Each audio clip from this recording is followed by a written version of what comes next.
Ayan guys, may huli na naman si Papa Choy. Lambingan. Dalawa yung huli niya guys, no? Isang tilapia at isang dalag. Ayan. So magandang senyalis to guys, no? Kasi talagang kumakain sila ng mga bulate. So sayang din yung kanina doon sa ano, namatay lang yung dalawang dalag. Ano?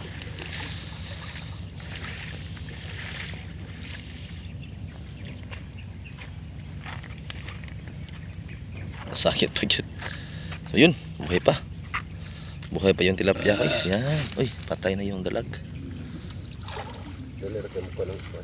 Dali lang matay yun.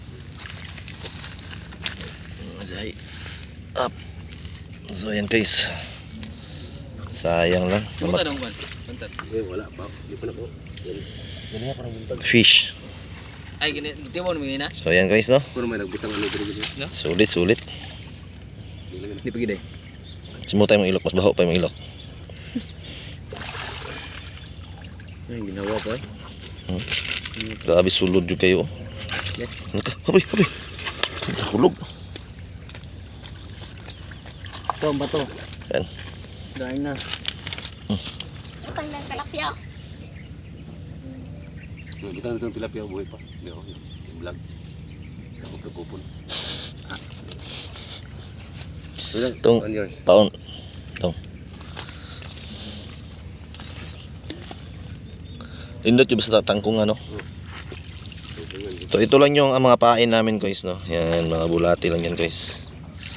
So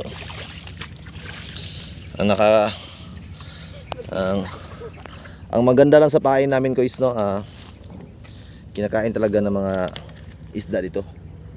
So magandang pangitain din guys, no. Makakahuli talaga tayo dito ng mangilan-ngilan. So soon gagawa kami ng bangka dito, yung gakit.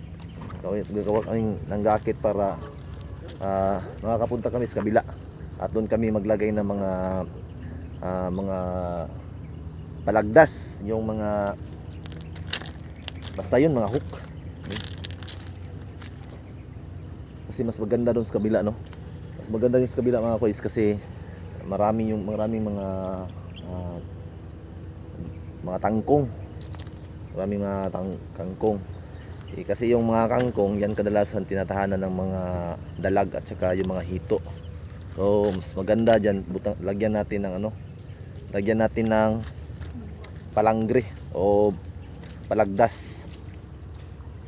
So hanggang sa susunod mga koisa, huwag kalimutan mag-subscribe at paki-hit na rin sa notification bell para maging updated kayo sa mga bago naming fishing adventure at mga syempre catch and cook. Yan. So paki-like naman sa aking mga video mga kois at paki-share na rin. Much love, God bless.